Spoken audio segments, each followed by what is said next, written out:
Hello viewers, welcome back to my channel. আজ আমি share করব ভোলা মাছের ঝালের রেসিপি। যারা ভোলা মাছ খেতে একদম পছন্দ করো না, আমি চাইবো তারা একবার অতি অবশ্যই এই রেসিপিটা ট্রাই করে তোমরা দেখতে পারো। আর আমার চ্যানেলটা যারা সাবস্ক্রাইব না করে থাকো, তাহলে অতি অবশ্যই আমার চ্যানেলটা সাবস্ক্রাইব করে দেওয়ার জন্য অনুরোধ রইল। আমি এখানে নিয়ে নিয়েছি মিডিয়াম সাইজের 6টা ভোলা মাছের পিস। এরপর এর মধ্যে অ্যাড করে দেবো সামান্য পরিমাণ হলুদ গুঁড়ো এবং লবণ।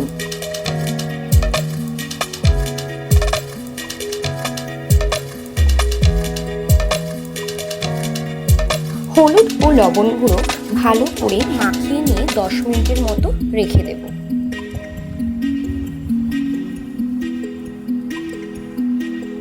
তারপর কড়াইতে দিয়ে দেব সামান্য পরিমাণ সর্ষের তেল।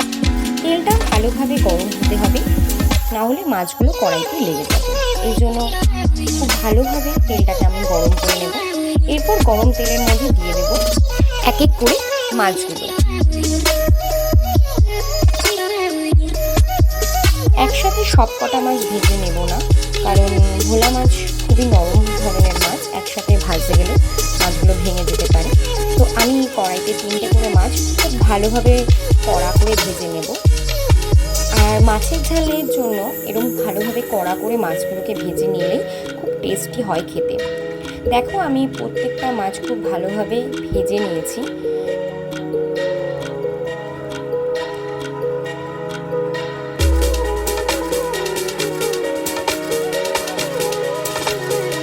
এরপর ওই বাকি রান্নাটা কিন্তু আমি মাছ ভাজা তেলে করব, তাই তেলের মধ্যে দিয়ে দিলাম কেটে রাখা পেঁয়াজ কুচি।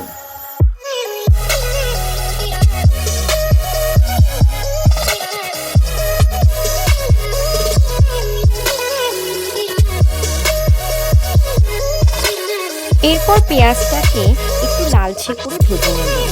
আর সেই সময়ের মধ্যে আমি মিক্সিতে নিয়ে নিয়েছি পরিমাণ মতো রসুন, আদা কুচি এবং লঙ্কা ও টমেটো কুচি।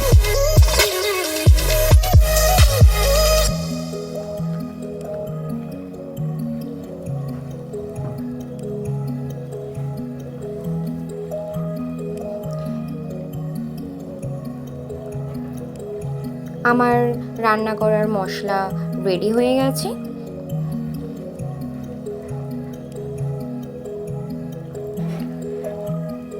এরপর ভাজা পেঁয়াজের মধ্যে আমি মশলাটা অ্যাড করে দেব এবং মিক্সিতে লেগে থাকা মশলাটার মধ্যে হালকা জল দিয়ে সেই জলটাকেও আমি অ্যাড করে দিলাম। এরপর ভালোভাবে মশলাটাকে আমি কষিয়ে নেব এবং মশলা কষাতে কষাতে আমি অ্যাড করে দেব সামান্য পরিমাণ জল। তোমরা দেখতেই পাচ্ছ আমার মশলা অনেকটাই কষে এসছে।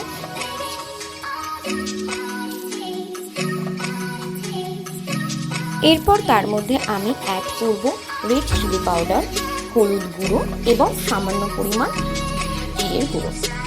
তারপর মশলাটা হালকা ভাজা ভাজা করে নেব। এরপর দিয়ে দেব সামান্য পরিমাণ জল। মনে রাখবেন, জলটা কিন্তু বেশি দেওয়া যাবে না, সামান্য পরিমাণ। তারপর আবার একটু নাড়াচাড়া দিয়ে নেব। এবার মনে রাখতে হবে ফ্লেমটা মিডিয়াম টু লোতে রেখে দিতে হবে এবং মশলা থেকে ভালোভাবে তেল ছেড়ে যাওয়া পর্যন্ত মশলাকে ভালোভাবে কষিয়ে নিতে হবে। এরপর আবার সামান্য পরিমাণ একটু জল দিয়ে মশলাটাকে আমি নাড়াচাড়া দিয়ে নিলাম। আর মনে রাখতে হবে, মশলা যত ভালো কষানো হবে ততই মাছের ঝাল কিন্তু টেস্টি হবে। তোমরা দেখতেই পারছো মাছের ঝোলের যে গ্রেভিটা থেকে চারিপাশ থেকে তেল বেরিয়ে এসেছে এবং কালারটা অন্য সুন্দর হয়েছে। এরপরে আমি সামান্য উষ্ণ গরম জল অ্যাড করে দেব।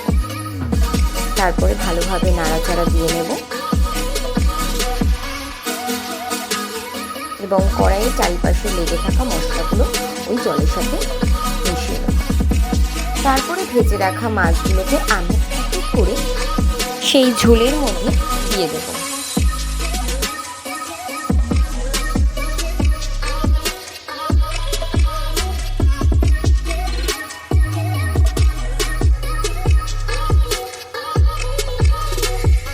মাছগুলো যেহেতু পরিপূর্ণভাবে জলের মধ্যে ভালোভাবে মিশে নিই, সেহেতু আমি আরেকটু সামান্য পরিমাণ জল অ্যাড করে দেব। এরপরে মাছগুলোকে আমি ভালোভাবে হাই ফ্লেমে ফুটতে দেব।